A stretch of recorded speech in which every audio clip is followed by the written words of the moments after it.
আজকের রেসিপি হচ্ছে মুড়ি ঘন্ট। বাঙালিদের কিন্তু খুবই একটা প্রিয় ডিশ মুড়ি ঘন্ট খেতে কিন্তু ভীষণই ভালো লাগে। আর মুড়ি ঘন্ট হয় মাছের মাথা দিয়ে। যারা জানো না তাদেরকেই কিন্তু আমি বলছি, যারা জানো তারাও দেখে নাও, কারণ মুড়ি ঘন্ট কিন্তু টেস্টি করার জন্য অনেক সুন্দরভাবেই মুড়ি ঘন্টটা রেডি করা যায়। ওয়েলকাম ফ্রেন্ডস, ইনস্টা রান্নাঘর থেকেই সোমা বলছি। আশা করি বন্ধুরা তোমরা সবাই ভালো আছো। আর আমার ভিডিওগুলো কেমন লাগছে, আমার রেসিপিগুলো অবশ্যই প্লিজ লাইক শেয়ার কমেন্ট মাধ্যমে একটু ভালো হয় যদি তোমরা আমার পাশে থাকো। দেখতে থাকো রেসিপিটা। প্রথমে নিয়েছি মাছের মাথা আর পেঁয়াজ, আদা, রসুন, কাঁচা লঙ্কার একটা পেস্ট আমি রেডি করব। আর নিয়েছি আলু ডুমো ডুমো করে কেটে।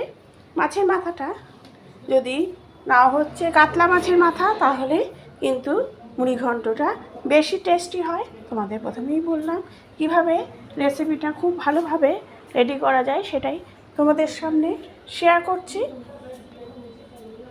মাছের মাথাটা কাতলা মাছের মাথা বেশি নেবে, কারণ কাতলা মাছের মাথা কিন্তু একটু ঘিলু বেশি থাকে, এর ফলে মুড়ি ঘন্টটা খেতেও কিন্তু ভালো লাগে। আমি মাছের মাথাগুলো কিন্তু খুব ভালো করে ভেজে নেব। হালকা করে ভাজলে কিন্তু ভালো লাগে না, খুব ভালো করে ভেজে নেবে প্রত্যেকটা মাথা।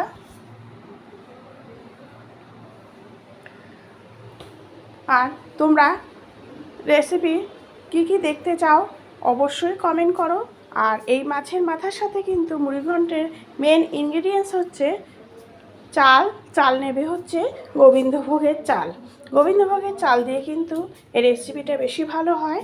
নিয়েছি গোটা জিরে, দারচিনি, শুকনো লঙ্কা, তেজপাতা, ফোড়ন, আর তার সাথে একটু দিয়ে দিলাম কাঁচা লঙ্কা আর পেঁয়াজ, তার সাথে আলু, সব একসাথে আমি এবার এটাকে ভেজে নেব। একটা পেঁয়াজ আমি নিয়েছি কুচি করার জন্য, আর একটা পেঁয়াজ হচ্ছে পেস্ট করার জন্য নিয়েছি, কারণ এতে কিন্তু গ্রেভিটা খুব ভালো হয়। পেঁয়াজ আর আলু একসাথে ভালো করে ভেজে নেবে। ভাজতে ভাজতে কিন্তু এখানে 50% সেদ্ধ হয়ে যাবে। আর কি দিলাম দেখতে থাকো। দিলাম হচ্ছে জিরে আর ধনের গুঁড়ো, আর দিয়েছি গোবিন্দভোগের চালটা ভিজিয়ে রেখেছিলাম, সেটা ভালো করে ধুয়ে দিয়ে দিলাম। তারপরে একটু নুন আর হলুদ দিয়ে একটু কিন্তু, আর মুড়ি ঘন্টে কিন্তু মেন মশলার মধ্যে হচ্ছে জিরে আর ধনের গুঁড়ো, আর তার সাথে আদা কিন্তু অবশ্যই দেবে। আদা না দিলে কিন্তু সেই টেস্টটা আসবে না। তারপরে জলটা দিয়ে ভালো করে ফুটিয়ে নেবে।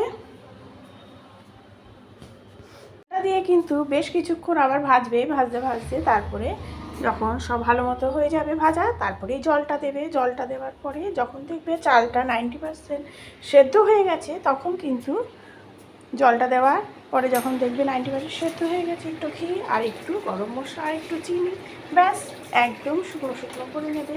কেউ আবার শুকনো ভালোবাসে, কেউ আবার একটু ঝোল ভালোবাসে, যেরকম তোমাদের খাওয়ার ইচ্ছা হবে সেরকমভাবে খাবে। আর রান্নাটা করে নেবে।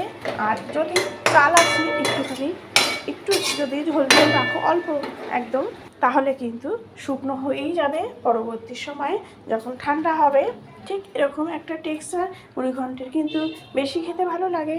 ঠিক এইভাবে রেডি করে নাও হচ্ছে বেঙ্গলি ট্র্যাডিশনাল মুড়ি ঘন্টের রেসিপি। মাছের মাথা দিয়ে এই রেসিপিটা কেমন লাগলো অবশ্যই। মাছের মাথা দিয়ে এই রেসিপিটা খেতে কিন্তু ভীষণ ভালো লাগে। অবশ্যই তোমরা কমেন্টের মাধ্যমে জানিও রেসিপিটা তোমরা এইভাবে করে দেখো, অবশ্যই ভীষণই ভালো হয়। আর গেস্ট আসলেও তোমরা কিন্তু একটা সুন্দর ডিশ তোমরা প্রেজেন্ট করতেই পারো। কেমন লাগলো অবশ্যই কমেন্ট করো। Thank you.